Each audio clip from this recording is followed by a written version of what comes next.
Hello everyone, ayan, happy Friday po sa inyong lahat. Kaya naman, for today's video, ay magluto tayo nitong ating isa na namang napakasarap na ulam.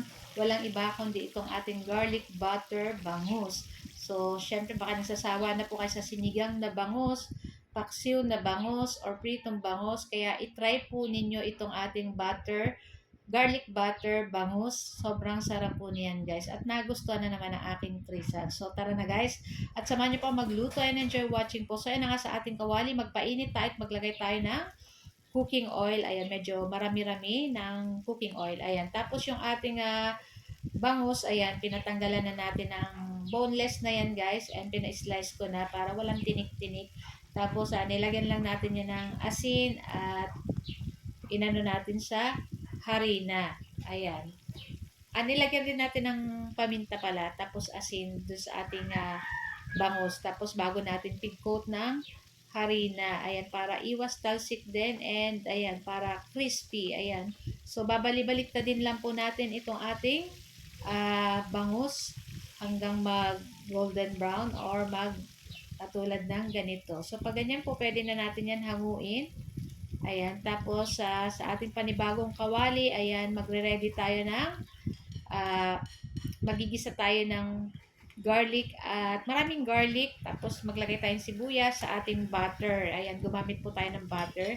Tapos maglagay tayo ng kamatis. Ayan, in-slice ko lang din ng maliliit.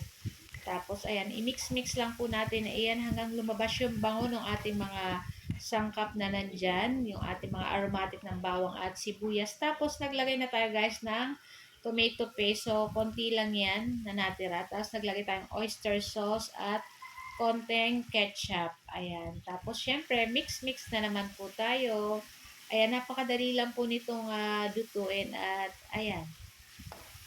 And masarap siya, guys. Kaya, itry nyo na rin pong lutuin sa inyong kusina. Ayan, naglagay lang tayo ng paminta at konting sugar para pang balance dito sa ating sauce, dito sa ating garlic butter, bangus. At naglagay tayo ng tubig. Ayan, tapos naglagay tayo ulit ng salt kasi medyo matabang.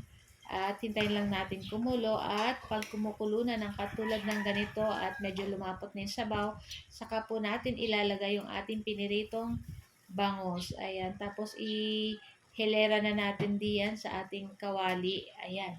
Tapos okay lang, okay na yan, guys. Luto na rin yan. At syempre ang ating pang finale diyan, maglalagay tayo ng siling pangsigang. Ayan, i-slice lang natin. So, gumamit lang tayo ng 2 piraso at in-slice lang natin ng medyo manipis-nipis. Ayan, so ilagay na natin yung ating siling pangsigang at tapos na rin itong ating niluluto, guys. So, pwede na rin natin itong i-transfer sa ating mangkok or sa ating plato. Kaya naman, pwede na rin tayong kumain itong ating napakasarap na ulam. For today's video, walang iba kundi itong ating garlic butter bangus. So, tara na, guys, at samahan nyo na po kaming kumain. Ayan, don't forget to like, comment, and share my video. Thank you for watching. Bye! Kain na na.